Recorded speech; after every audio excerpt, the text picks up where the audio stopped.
سن 70 میں جب Roman general نے تباہ کیا ہے معبد کو تو وہ پتھر لے گیا روم سے وہ چلا گیا آئرلینڈ، وہ بہت بڑی جو کیتھولک جو آبادی ہے، آج بھی جنگ ہو رہی ہے کیتھولک کے اندر اور پروٹیسٹنٹس کے اندر آئرلینڈ میں. وہاں سے وہ آیا ہے انگلینڈ میں. انگلینڈ میں وہ پتھر جب آیا تو 14ویں صدی عیسوی میں اس کو ایک کرسی کے اندر سیٹ کے اعتبار سے بنا دیا گیا. اب وہ تھرون بن گیا، جیسے کہ تھرون ہوتے تھے، لیکن اس کی سیٹ اسی پتھر کی بنی ہوئی. وہ اب بھی موجود ہے، پتھر رکھا ہوا ہے Westminster Abbey. Westminster ان کی پارلیمنٹ کی عمارت ہے.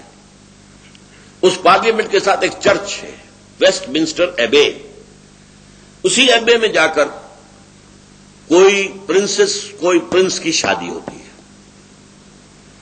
اسی طرح کرسی پہ بیٹھ کر انگریزوں کا حکمران جو ہے اس کی تاج پوشی کی جاتی ہے. یہ ابھی تک روایت چلی آ رہی ہے. تو ان کا خیال یہ ہے کہ وہ تخت بھی لا کر ہم رکھ دیں گے اس معبد میں کہ جو بنے گا، اور پھر اس پر حضرت مسیح نازل ہوں گے.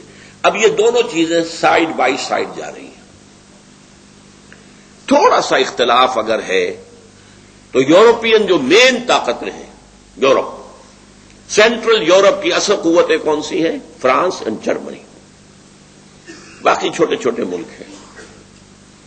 انگلینڈ وہ ویسے بھی مین یورپ سے تو علیحدہ ہے، وہ تو ایک جزیرہ ہے، اور ویسے بھی وہ زمینہ ہے یو ایس اے کا. اس حوالے سے یہ جو ہیں یہاں کیتھولک آباد ہے، جو کہ پوپ کو مانتے ہیں اپنا سربراہ. پروٹیسٹنٹس کا کہنا ہے کہ یہ جو اختلاف ہے، جرمنی اور فرانس ایک طرف عراق کی جنگ کے اندر وہ شامل نہیں ہوئے، علیحدہ رہے. یہ اختلاف صرف سیاسی نہیں ہے، صرف عالمی سطح پر اپنے آپ کو ایسرٹ کرنے کا مقابلہ نہیں ہے، بلکہ یہ اختلاف مذہبی بھی ہے. وہ کیتھولکس ہیں، یہ پروٹیسٹنٹس ہیں. اور پروٹیسٹنٹس جو ہیں یہ کیتھولکس کو کافر کہتے ہیں، انفیڈلس، اور پوپ کو شیطان کہتے ہیں. ان کا ایک رسالہ نکلتا ہے ماہنامہ فلاڈلفیا سے، امریکہ سے، ٹرمپٹ. کچھ عرصے سے میں اس کو دیکھ رہا ہوں. ان کا کہنا یہ ہے کہ اصل میں اس وقت جو یورپ ایک ہو رہا ہے، یہ معاملہ سیاسی نہیں ہے، مذہبی ہے، اور پوپ اس کے درمیان میں ہے. اصل موونگ جو طاقت ہے وہ پوپ کی ہے. اور یہ پوپ واقعتاً ایسا ثابت ہوا ہے کہ جس نے موو کیا ہے پوری دنیا میں. اس سے پہلے پوپ اپنے گھر میں بیٹھا رہتا تھا ویٹیکان میں، باہر نہیں نکلا. اور یہ پوپ بڑھاپے کے باوجود سخت ترین کہاں کہاں گیا.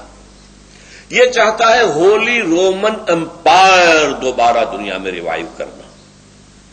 وہ ہولی رومن امپائر جو پوری یورپ پر چھا گئی تھی، اور افریقہ اور ایشیا کے بھی بہت سے علاقوں کے اوپر چھائی ہوئی تھی، شمالی افریقہ اور مغربی ایشیا. اس ہولی رومن امپائر کو قائم کر کے، اور یہ یورپ کی قوتیں جو ہیں یہ چاہتی ہیں کہ یہ فلسطین کو فتح کرے، اسرائیل بھی ختم، پیلسٹینین اسٹیٹ بھی ختم کرے، اور ایک رومن کیتھولک حکومت وہاں پر قائم کرے. اسی لیے ایک مرتبہ میں نے دیکھا تھا نیوز ویک میں ایک جملہ بڑا پیارا تھا فلسطین کے بارے میں. ٹو اسمال اے جیوگرافی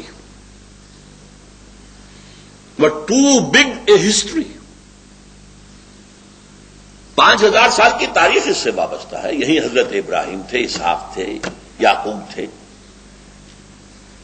اس یہودیوں کا بھی مقدس ترین مقام یہی ہے. عیسائیوں میں حضرت عیسیٰ یہیں پیدا ہوئے، یہیں سولی چڑھے ان کے عقیدے کے مطابق، یہیں انہوں نے تبلیغ کی گیلیلی اور مختلف علاقوں میں. لہذا یہ عیسائیوں کا بھی صدر بہت محترم مقام ہے. مسلمانوں کا بھی ہے، وہ حرم کہتے ہیں. تیسرا حرم یہ ہے، پہلا حرم حرم مکی، دوسرا حرم حرم مدنی، تیسرا حرم حرم الحرم الشریف، یہ مسجد اقصی. یہاں سے حضرت محمد صلی اللہ علیہ وسلم کا اسینٹ ٹو دی ہیون، آسمان کی طرف ان کی جو بلند جانے کا معاملہ تھا، یہاں سے شروع ہوا تھا. لہذا ٹو اسمال جیوگرافی ہے کتنا؟ ہماری ریاست بھاولپور جو ہوتی تھی اتنا ہے کل، اس سے زیادہ رقبہ نہیں ہے. لیکن تاریخ اور مذاہب کا کانفلوئنس. لہذا اب آپ دیکھیے، یہودیوں کا نقشہ یہ ہے، عیسائیوں کا نقشہ یہ ہے، کیتھولکس کا نقشہ یہ ہے کہ وہ یہاں ایک رومن کہتے، جیسے انہوں نے تیمور وہاں اس کو تقسیم کرا کر اور وہاں ایک رومن کیتھولک حکومت قائم کی ہے. نائجیریا میں جو شدید ترین فساد مسلمانوں میں اور عیسائیوں میں ہوئے ہیں، وہاں بھی عیسائیوں کا اصل مقصد ایک رومن کیتھولک حکومت قائم کرنا ہے.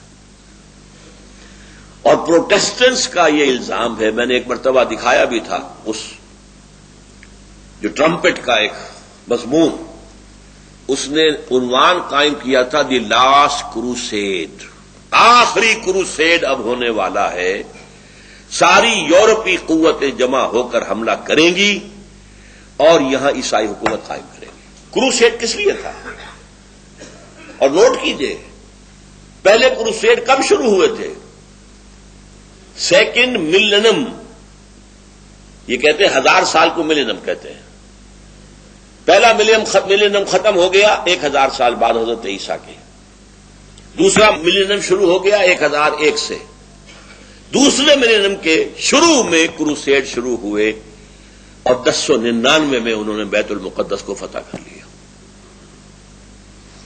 اب یہ تھرڈ ملینم شروع ہوا ہے نا 2000 سال کے بعد، 2001 سے شروع ہو گیا ہے تھرڈ ملینم. اور اس کے شروع میں یہ آخری کروسیڈ ہوگا کہ یورپ کے رومن کیتھولک قوتیں فلسطین پر حملہ آور ہوں گی اور یہاں ایک رومن کیتھولک حکومت قائم کرنا چاہیں گے. یہ ہے مذہبی خدمت. اور اس میں ایک بات آخری اور نوٹ کر لیجئے، رومن کیتھولکس کا اور پروٹیسٹنٹس کا آپس میں مذہبی کتنا ہی اختلاف ہو، اور فرانس کا اور جرمنی کا سیاسی اور عسکری اعتبار سے امریکہ سے کتنا ہی اختلاف ہو، ایک چیز پر وہ متفق ہیں. ایک تو فلسطین کو ٹوٹل کو آزاد کرانا مسلمانوں سے، اور نمبر 2 مسلمانوں کے اندر جو یہ دماغ میں خناس پیدا ہو گیا ہے کہ ہمارا ایک نظام ہے، ہم اپنا نظام قائم کریں گے، اس کو ختم کرنا، واش آؤٹ کرنا. اس پس منظر میں اب آپ ایک بات سوچئے، بہت اہم بات ہے.